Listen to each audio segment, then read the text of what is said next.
Now remember how we talked about the dry cutting shear? Watch this, twist cutting. Running behind, you need to take the length off and create a bob line. The dry cutting shear is going to allow you to do that. Why? Because it can get through a mass amount of hair the way it's made. Watch this. Simply separating from front to back, high point of the crown to the top of the ear on both sides. Take the entire back section now. Takes courage because you're going to do it all at once. And remember, this takes practice. Make sure that you comb through very, very neatly and detangle everything. You will start the technique, if you're right-handed, in your right hand. If you're left-handed, you're going to start the technique in your left hand.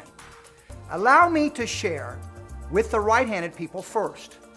Righties, please watch. Right hand goes in. Where you place your right hand is where the length is. Simply rotate to your left. Point directly to center. Left hand comes directly over that.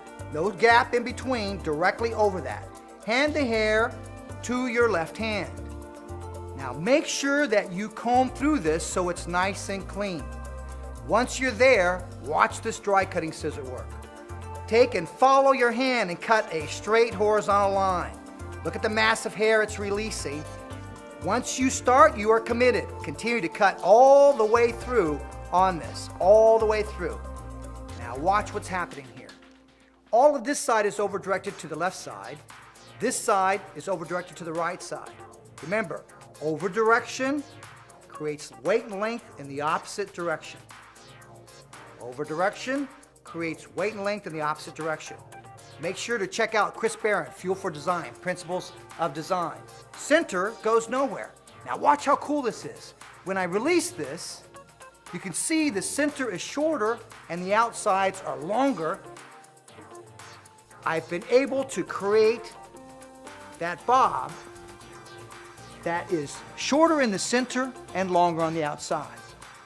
Now remember, lefties, if you're left-handed, your left hand starts the position first, rotate to your right, and your right hand will come directly over your left. So you're in this position, right hand comes directly over that, hand it to your right hand, continue to twist to the right, you are now in cutting position, and you cut your horizontal line. Remember, where you hold your hand is where the end result is. We've demonstrated how the Sanvia Signature Series Dry Cutting Shear can release a mass amount of hair, small amount of time.